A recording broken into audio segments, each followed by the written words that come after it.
உலகெங்கும் வாழக்கூடிய பக்தி ஒளி நேயர்கள் அனைவருக்கும் வணக்கம். அடுத்ததாக நாம் இந்த பதிவுல சொல்லக்கூடிய ஒரு விஷயம், அதாவது என்னைக்குமே நீங்க ஞாபகம் வச்சுக்கோங்க. என்னைக்குமே இந்த மாதிரியான அணுவான விஷயங்களை எல்லாம் நீங்க ஞாபகம் வச்சுக்கணும் அப்படின்னு நான் கேட்டுக்கிறேன்.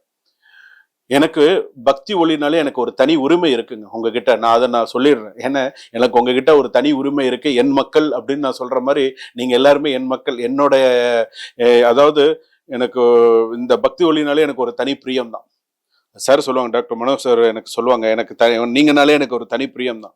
ஏன்னா நான் சில விஷயங்கள்லாம் சொல்லி கொடுக்கும் பொழுது அது எல்லாருமே கமெண்ட்ஸ்ல ஃபோன் பண்ணி எல்லாம் நிறைய பேர் சொல்லுவாங்க, சுவாமி நீங்க சொன்னது ரொம்ப ரொம்ப சிறப்பா இருக்கு. நிறைய பேர் சொல்லுவாங்க. நிறைய என்னோட வாழ்க்கை தரமே மாறி இருக்குன்னு சொல்லியிருக்கிறவங்களா இருக்காங்க. ஆசீர்வாதம், என்னுடைய பூரண ஆசீர்வாதம் உங்களுக்கு. நான் ஒரே ஒரு விஷயம் சொல்றேங்க. இந்த ஒரு விஷயத்த நல்லா ஞாபகம் வச்சுக்கோங்க. 2 விஷயம் சொல்றேன். இந்த 2 விஷயத்த நீங்க ஞாபகம் வச்சுட்டீங்கன்னா உங்களுடைய விஷயம் நல்ல பெரிய அளவுல உங்களுக்கு ஆகும். இன்னைக்கு எத்தனையோ குடும்பத்துல ஆண்கள் பெண்கள் கல்யாணம் ஆகாம எத்தனை பேர் இருக்கீங்க? நீங்க கல்யாணம் ஆகாம இருக்கிறவங்க எத்தனையோ பேர். நீங்க என்ன பண்றீங்க? வெளியில எத்தனையோ கோயிலுக்கு போறீங்க, யாரையாரோ போய் ஆசீர்வாதம் பண்றீங்க. நீங்க உங்க குழந்தைகளை ஆசீர்வாதம் பண்ணிருக்கீங்களா? நீங்க உங்க குழந்தைங்களை கல்யாணம் ஆகணும்னு நீங்க ஆசீர்வாதம் பண்ணிருக்கீங்களா? அதுக்கு பதில் சொல்லுங்க. உங்க குழந்தைங்களை நீங்க செவ்வாய்க்கிழமை வெள்ளிக்கிழமையில அச்சதை போட்டு உனக்கு சீக்கிரம் கல்யாணம் ஆகணும்னு ஆசீர்வாதம் பண்ணிக்கலாம். ஆமா, இதுக்கு எங்க கல்யாணம் ஆக போகுது, நானும் பார்த்துன்னு தான் இருக்கு. இப்படித்தான் அவ சொல்ல ஆப்போசிட்டா தான் நீங்க பேசுறீங்களே தவிர, என்னைக்காவது உங்க குழந்தைகளை நீங்க ஆசீர்வாதம் பண்ணிருக்கீங்களா? மனப்பூர்வமா வீட்டுல விளக்கேத்தி பூஜை பண்ணி என்னைக்காவது மனப்பூர்வமா நீங்க ஆசீர்வாதம் பண்ணிருக்கீங்களா? உங்க பொண்ணையோ உங்க பிள்ளையோ நீங்க ஆசீர்வாதம் பண்ணிருக்கீங்களா? கிடையாது. நீ தயவு செய்து நீங்க கமெண்ட்ல சொல்லுங்க. ஆசீர்வாதம் பண்ணியிருக்குன்னு சொல்லுங்க, இல்லைன்னா பண்ணலன்னு சொல்லுங்க. நம்ம வெளியில தான் போறோமே தவிர, வெளியில போய் நம்ம அது வெளியில போறதுங்கிறது அது வேற. இருந்தாலும் நீங்க உங்க குடும்பத்துல நீங்க உங்க குழந்தைகளுக்கு நீங்க பண்ணிருக்கீங்களா? அதுதான் அதுல முக்கியம். நான் உங்களுக்கு இன்னைக்கு அதுக்கு ஒரு 2 விஷயம் உங்களுக்கு சொல்லித்தரேன். இன்னொரு விஷயம், இன்னைக்கு பணம் கொடுத்து எத்தனையோ பேர் பணம் நம்பிக்கையின் பேர்ல கொடுத்து, தெரிஞ்சவங்க மூலமா பணத்தை கொடுத்து அன்னைக்கு அந்த பணம் வராம எத்தனையோ பேர் இருக்கீங்க. அதையும் ஞாபகம் வச்சுக்கோங்க. உங்களுக்கு நான் சொல்லக்கூடிய ஒரே ஒரு விஷயம் ஞாபகம் வச்சுக்கோங்க. செவ்வாய்க்கிழமை வெள்ளிக்கிழமை இந்த 2 நாள் மட்டும் எடுத்துக்கோங்க. உங்க குழந்தைகளை முதல்ல நீங்க பூரணமா ஆசீர்வாதம் பண்ணுங்க. மாதா பிதா குரு தெய்வம், அப்பா அம்மா இல்லாம இந்த உலகத்துல எதுவுமே கிடையாது. சரி, அப்பா அம்மா இல்லைன்னா எனக்கு அம்மா அப்பாவே இல்லை சாமி, அதுக்கு ஏன்னா நீங்க இந்த மாதிரி கேள்வியும் கேட்பீங்க. எனக்கு அம்மா மட்டும்தான் இருக்காங்க, அப்பா இல்லைங்க, அப்பா மட்டும்தான் இருக்காங்க, அம்மா அந்த ஏங்க மாதா பிதா குரு தெய்வம்னா உங்க எல்லாமே ஒண்ணுதாங்க. அம்மா கிட்ட ஆசீர்வாதம் வாங்கினாலும் ஒண்ணுதான், அப்பா கிட்ட ஆசீர்வாதம், அம்மா அப்பா சேர்ந்து ஆசீர்வாதம் அதாவது ஒரு அம்மா அப்பா இல்லாத குழந்தைகிட்ட போய் பாசத்தை பத்தி கேளுங்க சொல்லும் அந்த குழந்தை. அம்மா அப்பா பாசம் இல்லாத குழந்தைகிட்ட போய் கேளுங்க, அந்த குழந்தை பாசத்தை பத்தி சொல்லும். சில பேருக்கு அம்மா அப்பா இருந்தும் மதிக்க தெரியாத குழந்தைகள்லாம் இருக்காங்க. நீ சொல்லி நான் என்ன கேட்கறது அப்படிங்கிற குழந்தைகள்லாம் இருக்காங்க. அதெல்லாம் இன்னைக்கு ஒரு வயசு 22 23 வயசு ஆயிடுத்துனாலே அப்பா அம்மாவுக்கு லேசா புளி கரைக்கும். என்னடா, அதாவது இவங்க நார்மலா தான் இருப்பாங்க, சொந்தக்காரங்க தான் கேட்டுக்கிட்டே இருப்பாங்க, என்னங்க அப்புறம் ஒன்னும் பாக்கலையா அப்படின்னு. இதோ பாக்குறேங்கன்னு. அதாவது அவங்க கேட்க ஆரம்பிச்சிருவாங்க, என்ன இன்னும் பொண்ணுக்கு பாக்கலையா, என்ன இப்படியேதான் இருக்க போறியா, என்னதான் இன்னும் பொண்ணை படிக்க வைக்க போறியா? கேட்கறாங்கல்ல, கேள்வி கேட்கறாங்கல்ல, பதில் சொல்லணும்ல. கொடுத்த பணம் வந்துருச்சா கேட்கறாங்கல்ல. எப்ப வரும் சொன்னாங்களா? கேட்கறாங்களா? கேட்கறாங்க. ரைட். உங்களுக்கான விஷயம்தான் நான் இப்ப சொல்றேன். அதாவது கல்யாணம் பண்ணும்போது எல்லாரும் அட்சதை போட்டு ஆசீர்வாதம் பண்றாங்க. கல்யாணம் பண்ணும்போது தீர்க்க சுமங்கலி பவா, நிறைய நன்னா இருக்கணும் அப்படின்னு சொல்லி ஆசீர்வாதம் பண்றாங்க. ரைட்டு. முதல்ல நீங்க உங்க குழந்தைகளை நீங்க ஆசீர்வாதம் பண்ணுங்க. நீங்க உங்க குழந்தைகளை முதல்ல நீங்க ஆசீர்வாதம் பண்ணுங்க. வெள்ளிக்கிழமை காலையில குளிச்சு நீங்க வீட்டுல உங்க பூஜை ரூம்ல நீங்க குறைஞ்சபட்சம் ஒரு கிண்ணத்துல பச்சரிசி எடுத்துக்கணும். பச்சரிசியில மஞ்சள் கலந்த பச்சரிசி, அக்ஷதைன்னு சொல்றோம் இல்லையா, நீங்க முதல்ல கொஞ்சம் எடுத்து வச்சுக்கோங்க. முதல்ல கையில கொஞ்சம் எடுத்துக்கோங்க. கையில கொஞ்சம் எடுத்துண்டு இந்த 16 விதமான பெயர்களை சொல்லி மனசுல பிரார்த்தனை பண்ணி அந்த குழந்தைக்கு ஆசீர்வாதம் பண்ணுங்க. அந்த பொண்ணுக்கு ஆசீர்வாதம் பண்ணுங்க. அந்த பிள்ளைக்கு ஆசீர்வாதம் பண்ணுங்க. சீக்கிரமா கல்யாண குரு பலன் அந்த குழந்தைகள் அமோகமாக இருக்கும். சீக்கிரமா கல்யாண குரு பலன் அந்த குழந்தைகள் அமோகமாக இருக்கும். பணம் வரணுமா? கொடுத்த பணம் எனக்கு சாமி எனக்கு திரும்ப வரணும். நான் கொடுத்த கோடிக்கணக்கில் என் பணம் வெளியில மாட்டின்றது, லட்சக்கணக்கில் என் பணம் வெளியில மாட்டின்றது. கையில அட்சதையை வச்சுண்டு இன்னொரு கிண்ணத்துல இந்த 16 விதமான பேரை சொல்லி எனக்கு என் பணம் எனக்கு கிடைக்கணும், எனக்கு நான் தெரிஞ்சோ தெரியாமலோ இந்த தவறை செஞ்சுட்டேன், நம்பி கொடுத்துட்டேன், எப்படியாவது அந்த மனம் மாறி எனக்கு அந்த பணம் எனக்கு வரணும். அசிங்கப்படாம எனக்கு அந்த பணம் எனக்கு வந்துடணும் அப்படின்னு சொல்லி மனசுல பிரார்த்தனை பண்ணி இன்னைக்கு அந்த நீங்க தனியா சேர்த்துட்டே வந்தீங்க அப்படின்னு சொன்னா உங்களுக்கு நிறைய நல்ல விஷயங்கள் நடக்கும்.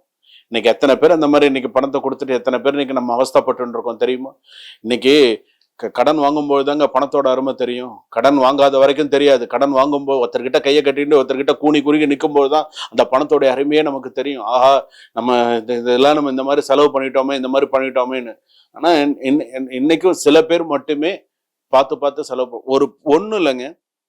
சில பேர் குடும்பத்துல ஒரு ஃப்ரிட்ஜ் வாங்குறதா இருந்தாலும் 100 தடவை யோசிப்பாங்க தெரியுமா? ஒரு ஃப்ரிட்ஜ் வாங்குறதா இருந்தா கூட 100 தடவை யோசிப்பாங்க. இது என்ன குவாலிட்டி, இது நல்லதா, இது கெட்டதா, இதுக்கு என்ன மோட்டரு, இது இப்படி இருக்குமா, 100 தடவை யோசிச்சு வீட்டுல ஒய்ஃபுக்கு வந்து ஒரு தடவை வெறுத்தே போயிடுவாங்க.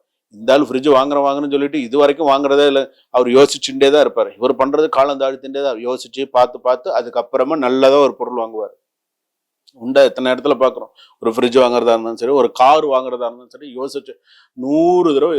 அதே போலதான் ஒரு பணம், ஒரு வீடு கட்டுறதா இருந்தாலும் கையில எல்லாம் பணம்லாம் இருக்கா, இப்ப ஆரம்பிச்சா நமக்கு கரெக்டா இருக்குமா, நேரம் நல்லா இருக்கா. சில பேர் பார்த்து அவசரமே பட மாட்டாங்க, நிதானமா செய்வாங்க. அந்த மாதிரி நீங்க என்ன பண்ணணும், முதல்ல நீங்க உங்க குழந்தைய முதல்ல ஆசீர்வாதம் பண்ண கத்துக்கோங்க. உங்க குழந்தைய நீங்க ஆசீர்வாதம் பண்ணினாதான் மத்தவங்களோட ஆசீர்வாதம் சீக்கிரமா அந்த குழந்தைக்கு வரும். முதல்ல நீங்க ஆசீர்வாதம் பண்ணுங்க. ஒரு குழந்தை எக்ஸாமுக்கு படிக்கிறதுக்கு போறதுன்னு வச்சுக்கோங்களேன், அம்மா அப்பா ஆசீர்வாதம் பண்ணி அனுப்புறீங்களா? நன்னா எக்ஸாம் எழுதிட்டு வாப்பா, குரு ஆசீர்வாதம் இருக்கணும். குரு கிட்ட ஆசீர்வாதம் வாங்குறீங்களா? பரதநாட்டியத்துக்கு குரு ஆசீர்வாதம் வாங்குறாங்களா? குருக்குன்னு தனி ஆசீர்வாதம் வாங்குறாங்களா? அந்த மாதிரிதான் உங்களுக்கு வீட்டுல இருக்கக்கூடிய வயதுக்கு வந்த பெண்கள், கல்யாணத்துக்கு இருக்கக்கூடிய ஆண்களாக இருக்கட்டும் பெண்களாக இருக்கட்டும், ஆசீர்வாதம் பண்ணணும். ஃபர்ஸ்ட் கையில கொஞ்சம் அக்ஷதை எடுத்துக்கோங்க. அந்த அக்ஷதை எடுத்துட்டு ஃபர்ஸ்ட் ஷோடச மகாலட்சுமின்னு இருக்கு, அந்த 16 விதமான லக்ஷ்மி பேரையும் சொல்லி உங்க குழந்தைய ஆசீர்வாதம் பண்ணுங்க. இந்த 16 விதமான பேரையும் சொல்லி என்னுடைய பணம் எனக்கு வரணும். சோடசம் என்றால் 16 விதமான லக்ஷ்மி அப்படின்னு பேரு. இந்த ஷோடச மகாலட்சுமி யார் ஒருத்தர் சொல்றாங்களோ அவங்களுக்கு நல்லது நடக்கும். நான் எத்தனையோ பேருக்கு என் கைனாலும் ஷோடச மகாலட்சுமி படமே கொடுத்துருக்கேன். இந்தாங்க, இந்த படத்தை வச்சு நீங்க பூஜை பண்ணுங்க, இந்த சுவாமியை வச்சு பூஜை பண்ணினா உங்களுக்கு நல்லது அப்படின்னு நான் சொல்லியிருக்கேன். அது மாதிரி நீங்க வச்சு பூஜை பண்ணுங்க. வச்சு நீங்க சொல்லுங்க. அக்ஷதைய முதல்ல உங்க குழந்தைய நீங்க ஆசீர்வாதம் பண்ணுங்க.